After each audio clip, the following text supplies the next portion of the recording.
warahmatullahi wabarakatuh. Salam sejahtera untuk kita semua. Skor akhir 0-2, Timnas Indonesia versus Argentina. Selamat siang Bapak Ibu semuanya. Semoga selalu sehat dan bahagia. Karena tak kenal maka kenalan, maka izinkan kami memperkenalkan diri terlebih dahulu ya Bapak Ibu. Nama saya Syifa Azila dan rekan saya Pak Agus Listiono. Kami berdua sebagai penyuluh pajak di KPP Pratama Pati, dan kami di sini sudah sejak tahun 2018, betul ya Mas Agus? Nah, jadi barangkali kalau Bapak Ibu pernah bertemu dengan kami di loket depan, entah ketika di loket atau ketika berkonsultasi di helpdesk, biasanya kami jaga di situ. Jadi hari ini kami akan membahas tentang salah satu aturan baru Bapak Ibu, yaitu tentang PMK nomor 48 tahun 2023. Nah, PMK ini membahas tentang salah satunya yaitu perdagangan emas. Oleh karena itu kami semua mengundang Bapak Ibu di sini sebagai pedagang emas, betul nggih? Semuanya pedagang emas di sini yang hadir? Sudah PKP semua Bapak Ibu? Oke, berarti kalau masalah PPN ini sudah clear ya, sepertinya sudah di luar kepala lah ya. Nah, hari ini nanti kita akan membahas mulai dari latar belakang adanya aturan ini, kemudian siapa saja yang terlibat dan jenis penyiaran apa saja nanti ya yang dibahas di aturan ini, dan apa saja sih kewajiban terkait PKP pedagang emas. Langsung saja Pak Agus ya. Oke. Kali gitu yang pertama kita bahas mulai akarnya dulu. Jadi apa sih latar belakang terbitnya aturan ini?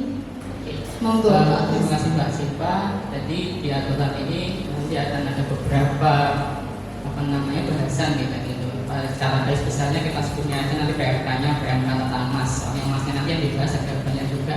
Tidak hanya emas perhiasan, juga meliputi emas batangan ataupun produk lain perhiasan yang bahannya tidak emas, itu kita diatur juga. Nah, sedangkan latar belakangnya sendiri ini terkait PMK ini itu adanya pasal 44 ayat 2 Undang-Undang KUP, terus pasal 21, pasal 22, terus pasal 16B Undang-Undang PPN. Itu untuk latar belakangnya. Tujuannya sendiri itu secara garis besar ada tiga, yaitu memberikan kepastian hukum, keadilan, kemudahan, dan kesederhanaan.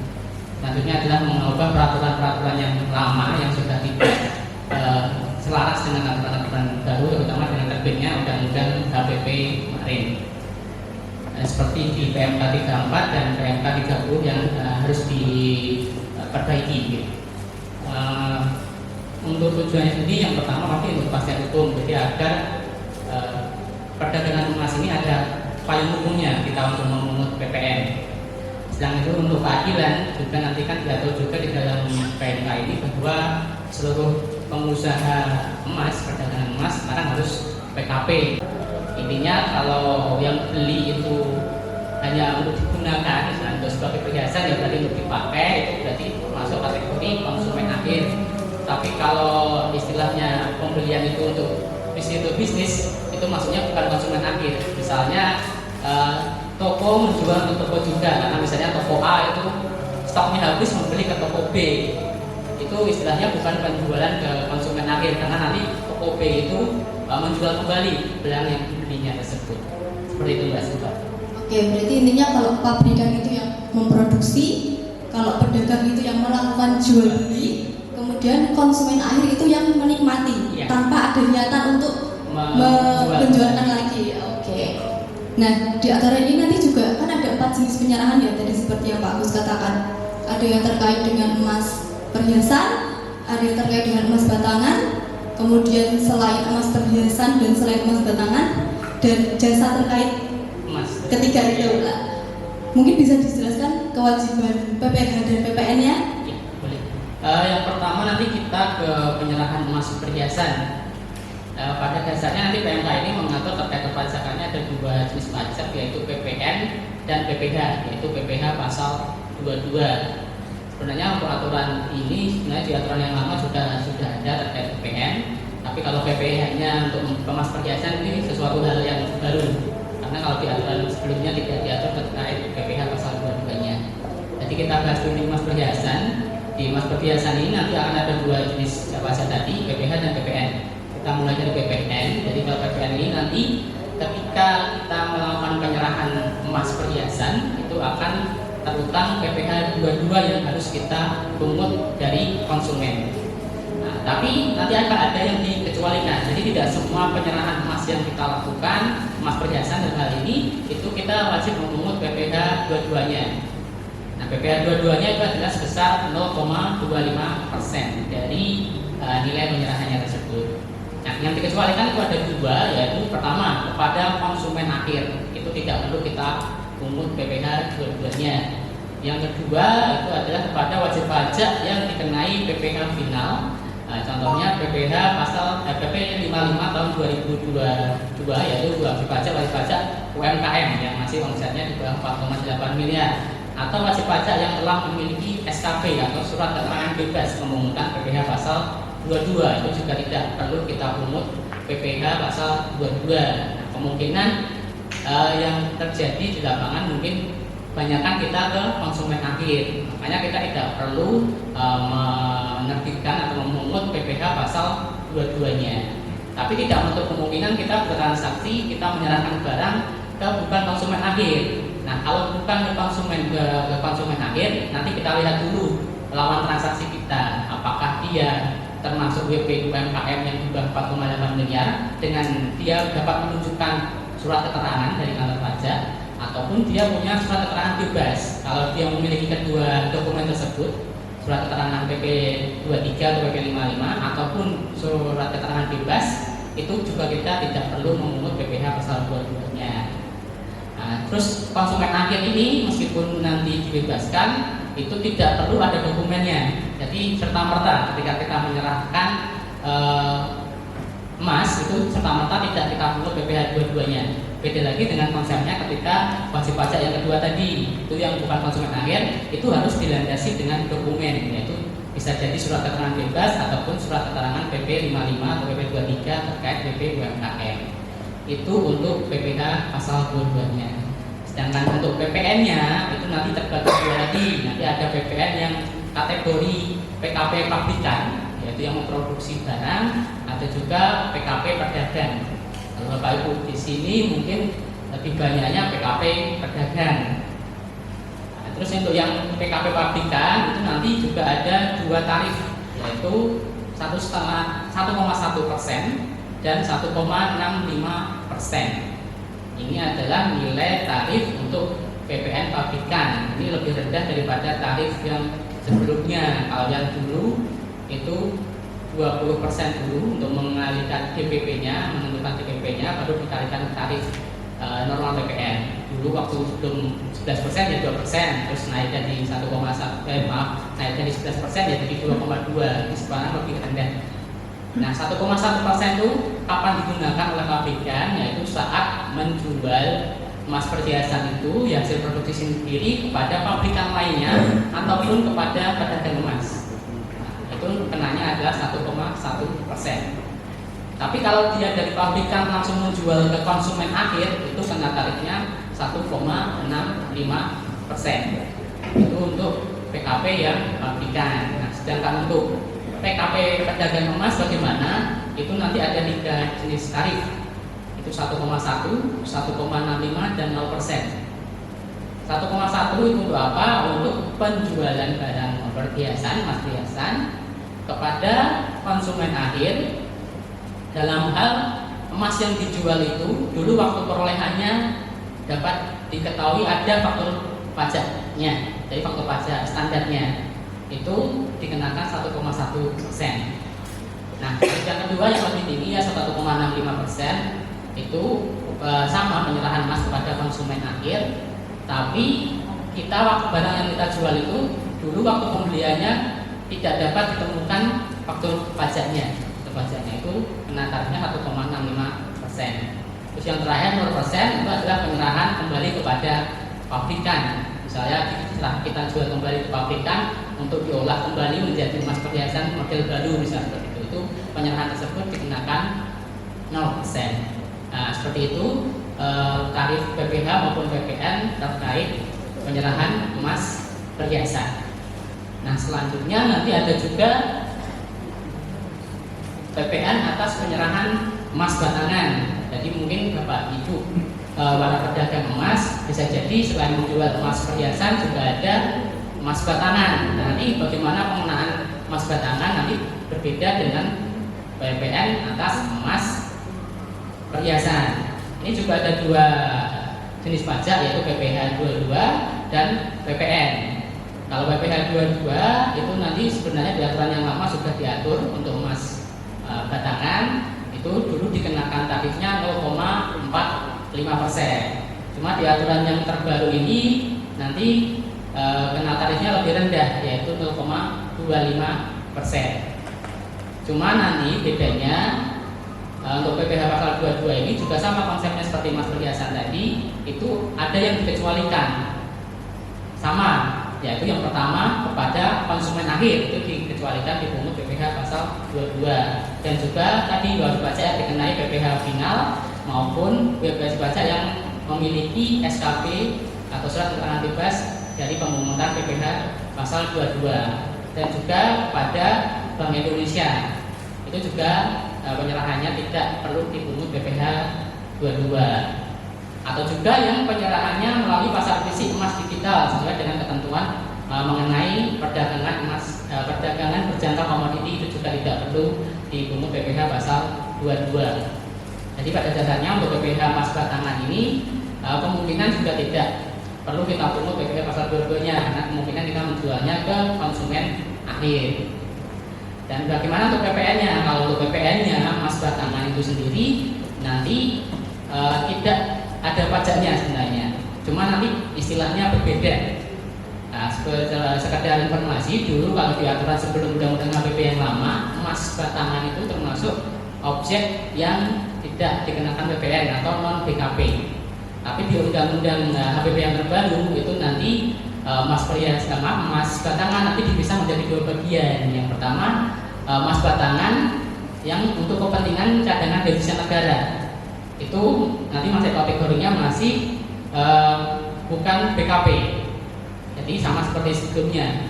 Tapi cuma ada tambahan khusus emas batangan untuk cadangan devisa, jadi yang disimpan oleh Bank Indonesia itu bukan objek pajak PPN. Tapi emas batangan selain kegiatan tersebut itu nanti termasuk objek PPN, cuma statusnya nanti adalah tidak dipungut atau juga istilahnya nol nanti pajaknya PPN-nya. Nah itu tidak ya, tapi ada syaratnya untuk tidak dipungut itu tadi. Jadi emas batangan bagaimana yang tidak perlu kita pungut PPN-nya, itu ada beberapa persyaratan, yaitu pertama adalah emasnya pastinya sesuai namanya berbentuk emas batangan. Nah, terus yang kedua adalah kadar emasnya paling rendah adalah 99,99% atau 24 karat misalnya. Terus yang ketiga adalah kadar tersebut itu dibuktikan dengan sertifikat yang membuktikan kadar tersebut. Nah, biasanya kan kalau kita beli emas batangan misalnya dari Antam itu kan ada sertifikatnya. Nah, emas-emas batangan seperti tersebut itu ketika kita jual kepada konsumen itu juga istilahnya tidak dipungut PPN atau PPN-nya nol. Nah, bagaimana kalau penjualannya tidak mengikuti tidak memenuhi 3 persyaratan tersebut? Misalnya emas batangan kadarnya 24 karat atau 9,99%, cuma itu perolehannya ilegal gitu. Jadi nggak ada sertifikatnya, misalnya bodong emasnya, ya itu nanti tetap terutang PPN sesuai tarif PPN yang berlaku gitu. Ataupun ada emas tentunya batangan, ada sertifikatnya, cuma kadarnya kurang dari 99,99. Misalnya kayak emas batangan yang sekarang kayak dinar emas itu kan dia bukan 24 karat ya, ada 80% kalau nggak salah itu meskipun bentuknya batangan ada sertifikatnya itu juga tidak termasuk kategori emas batangan yang dikenakan tidak dipungut. Jadi nanti tetap berlaku ketentuan dipungut PPN sesuai ketentuan PPN. Itu untuk kategori emas batangan. Terus yang ketiga adalah PPh dan PPN atas penjualan atau penyerahan perhiasan yang bahan seluruhnya bukan dari emas dan atau batu permata dan atau batu lainnya yang sejenis. Ini diatur baru, di aturan sebelumnya tidak ada yang mengatur terkait perhiasan, tapi bahannya bukan emas. Nah, itu di aturan ini itu dipersamakan dengan emas perhiasan. Itu juga nanti dikenakan PPN maupun PPh pasal 22. Itu nanti juga tarifnya sama. Untuk PPh pasal 22 yaitu 0,25%. Terus syarat-syarat untuk dikecualikan juga sama, kayak tadi konsumen akhir tidak perlu dipotong, ataupun kepada wajib pajak yang sudah dikenakan PPh final UMKM ataupun yang memiliki SKB.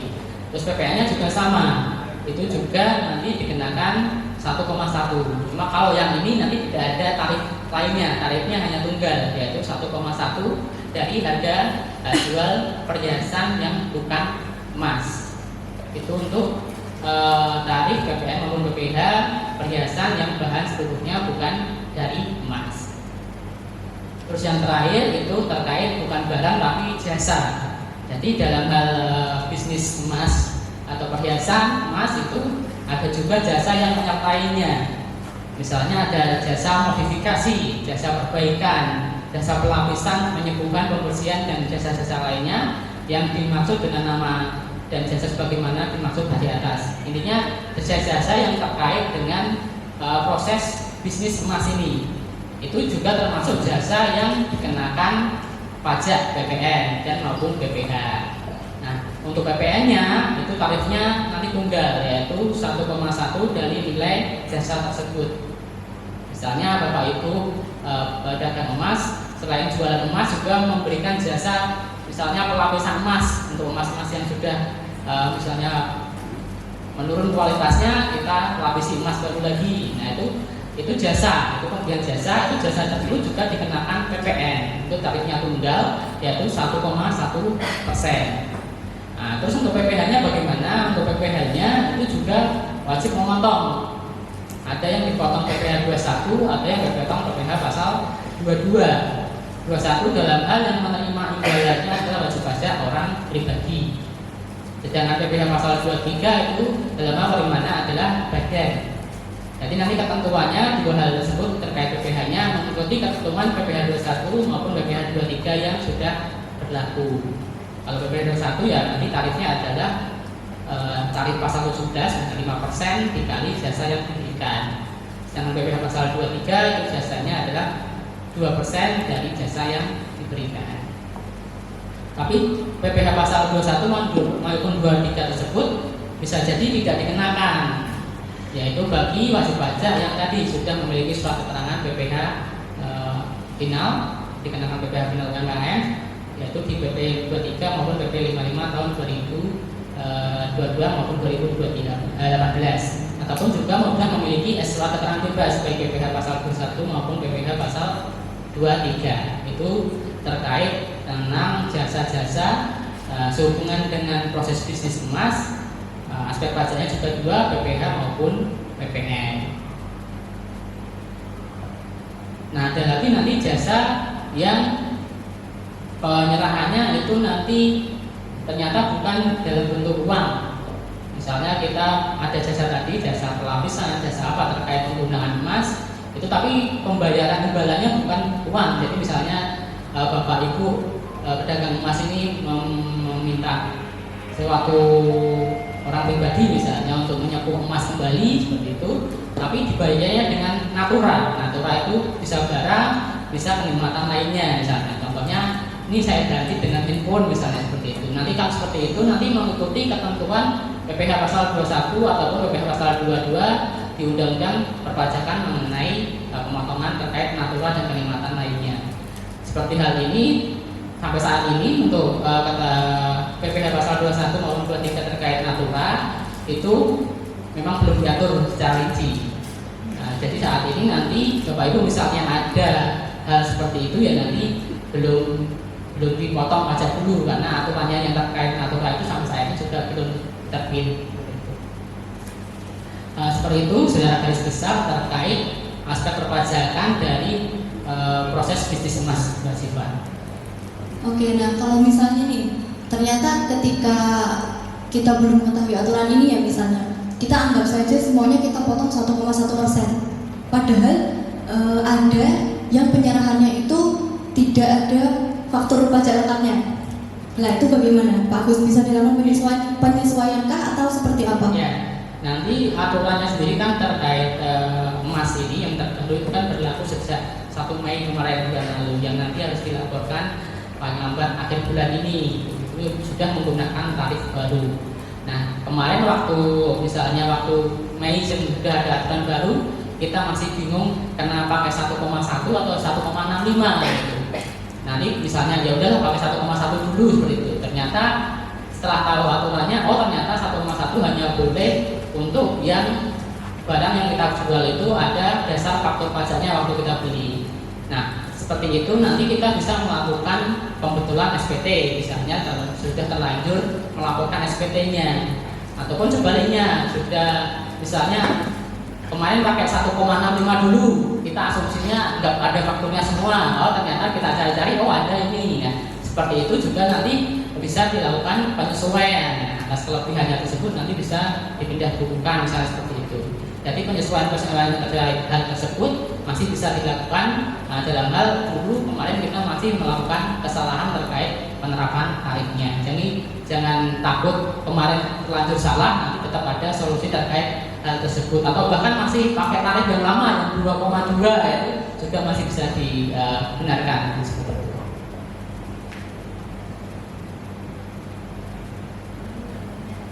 Nah ini ada contoh, kalau dicontoh di sini ini dalam hal ternyata dulu masih di waktu aturan yang baru masih menggunakan tarif 1,1 semua atas barang penjualannya. Di sini dicontohkan misalnya itu dalam 1 bulan itu ada penjualan emas perhiasan senilai 1,5 miliar. Ini masuk perdagangan emas kakap, ini berarti penjualannya 1,5 miliar. Nah waktu dulu menjual itu kita baru mengenakan 1,1 semua, kita anggapnya 1,1 semua. Nah ternyata setelah tahu aturannya, ternyata kita dapat membedakan mana yang ada fakturnya, mana yang tidak ada. Nah ketika kita sudah bisa membedakan, ternyata ketika dihitung, ternyata yang 1 miliar itu ada fakturnya, yang 500 juta tidak ada. Makanya kita hitung ulang. Yang 1 miliar kita kalikan kali 1,1 yaitu 11 juta, yang tarif 1,5 untuk yang tidak ada fakturnya yaitu 500 juta, sehingga terhitung 8.250. Nah setelah kita hitung total, yaitu pajak yang harus kita setorkan yaitu adalah 19.250. Sedangkan kemarin yang sudah terlanjur kita pungut baru 1,1-nya yaitu 16.250. Nah atas 2.500.000 itu nanti kita lakukan pembetulan, itu kita setorkan kembali dahulu, baru nanti kita melakukan pembetulan SPT-nya. Itu ketika terjadi kurang bayar. Tapi sebaliknya ketika terjadi kelebihan, ya berarti kita betulkan SPT-nya dahulu. Nah nanti atas selisihnya nanti kita bisa pindah bukuan untuk pembayaran BPN bulan berikutnya. Contohnya seperti itu. Oke, nah misalnya nih Bapak Ibu di sini ada yang selain jual emas, ternyata ada bisnis yang lain. Misalnya sewa mobil atau sewa kendaraan atau mungkin jualan kelontong misalnya. Nah itu bagaimana perlakuan PPN-nya? Nah karena Bapak Ibu pedagang emas ini sudah PKP, jadi kan tidak menutup kemungkinan ada penyerahan lain mungkin yang kita jual atau penyerahan kepada konsumen selain usaha inti kita. Misalnya kita usaha intinya adalah pedagang emas gitu. Ternyata kita punya usaha sampingan misalnya kita punya toko emas lumayan besar. Ini ada ruang kosong nih gitu kan, ruang kosong pas kita sewakan aja misalnya untuk misalnya berdagang minuman atau apa seperti itu. Apakah nanti penyerahan tersebut juga kena PPN? Jawabannya adalah iya, karena meskipun kita bukan usaha inti kita, karena kita sudah PKP, penyerahan tersebut misalnya contohnya nanti sewa itu juga terutang PPN. Nah terutang PPN-nya tarifnya berapa mengikuti tarif PPN yang berlaku umum, jadi bukan tarif untuk kegiatan perdagangan emas. Jadi tarifnya yang adalah 11%. Contohnya seperti tadi, Bapak Ibu punya tokonya lumayan besar, disewakan satu ruangan untuk gerai minuman misalnya, sewanya 1 tahunnya misalnya 10 juta, Berarti ketika kita bertransaksi dengan penyewa, itu berarti kita memberikan harganya tuh 10 juta ditambah 11%, 11 juta 100 jadinya 11 juta 100 itulah yang kita tagikan kepada konsumen atau penyewa kita. Itu untuk penyerahan bagi PKP pedagang emas di luar usaha intinya, seperti itu Mbak Jiwa. Oke. Nah, jadi yang perlu dilakukan oleh Bapak Ibu itu sebetulnya adalah memisahkan dulu ya, mana yang kulaannya itu pakai faktur lengkap dan mana yang tidak. Yeah. Kemudian apakah ada usaha yang lain ataukah tidak, begitu ya? Betul. Jadi nanti ketika lapor PPN-nya itu langsung jadi satu. Betul. Jadi memang untuk kemudahan nanti terkait penggunaan tarif yang 1,1, 1,6 memang lebih kami tekankan, sarankan untuk melakukan pencatatan. Jadi mana barang-barang yang ini memang ada dasar faktur pajak pembeliannya waktu membeli barang emas tersebut, mana yang tidak gitu. Nah, misalnya ragu ya mungkin lebih amannya kita pakai tarif yang lebih gede dulu gitu. Kalau memang kita ragu atas barang yang kita jual ini ada dasar fakturnya apa tidak seperti itu. Tapi kalau ada pencatatnya itu lebih baik. Jadi kita bisa memisahkan mana yang kena tarif 1,1, mana yang tarif 1,65. Oke, kemudian terkait untuk kewajiban perpajakannya nih, di aturan baru ini apakah ada yang berbeda ataukah sama? Oke, sama. Jadi nanti untuk PKP pedagang emas yaitu kewajibannya ada lapor SPT masa PPN ataupun nanti juga melaporkan PPh pasal 22 kalau ada pemungutan PPh pasal 22. Tapi kalau nggak ada, jadi PPh 22 nanti sifatnya lebih opsional. Kalau nggak ada pemungutan, misalnya transaksi kita penyerahannya seluruhnya ke konsumen akhir, ya kita tidak ada pelaporan SPT masa PPh pasal 22. Tapi untuk PPN baik ada kegiatan maupun tidak ada kegiatan itu tetap harus laporan PPN. Nah, laporan PPN-nya nanti yang bulan sekali. Nah, itu yang kemungkinan Bapak Ibu nanti ada mungkin pernah Bapak Ibu mendapatkan sanksi gitu. Itu lebih seringnya bukan sanksi karena tidak membayarkan PPN-nya, malah seringnya adalah karena lupa atau telat lapor SPT masa PPN. Dan itu sebenarnya tarifnya lumayan ya. Satu kali keterlambatan 500.000. Jadi kan sayang kalau hanya kena sanksi karena hanya telat atau tidak melaporkan SPT masa PPN. Nah, nanti selain melaporkan SPT masa PPN, nanti juga ada kewajiban menerbitkan faktur pajak. Tapi tidak semua kegiatan itu nanti diterbitkan faktur pajaknya. Jadi faktur pajak ini yang saya maksud adalah faktur pajak lengkap dan standar. Nah, karena tadi penyerahannya kalau mayoritas dengan konsumen akhir itu tidak diwajibkan untuk membuat faktur pajaknya. Jadi tetap dapat dilakukan dengan istilahnya adalah ditunggung. Jadi tidak perlu dilakukan faktur pajak. Cuma kalau ada penyerahan lain, misalnya kayak tadi ada kegiatan lain di luar perdagangan emas, misalnya sewa tadi atau penjualan barang lain selain barang emas, misalnya selain jual emas juga punya gerai handphone, menjual handphone, itu juga wajib membuat faktur pajaknya kalau memang konsumennya bukan kepada konsumen akhir. Itu untuk kewajiban membuat faktur pajaknya.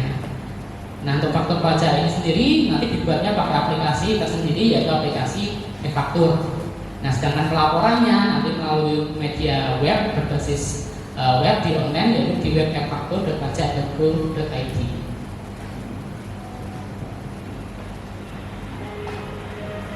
Nah, nanti sebenarnya kalau di pajak PPN itu sendiri kan ada istilah pajak masukan gitu Bapak Ibu pada pedagang emas itu nanti adalah di aturan PMK ini meskipun kita PKP, pajak masukan yang kita peroleh waktu membeli barang perhiasan itu istilahnya adalah tidak dapat dikreditkan karena dia sudah menggunakan besaran tarif tertentu yang lebih rendah dari tarif umum.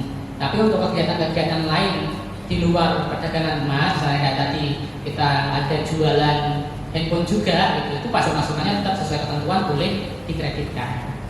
Itu nanti mohon diperhatikan kalau memang ada istilahnya usaha lain selain perdagangan emas.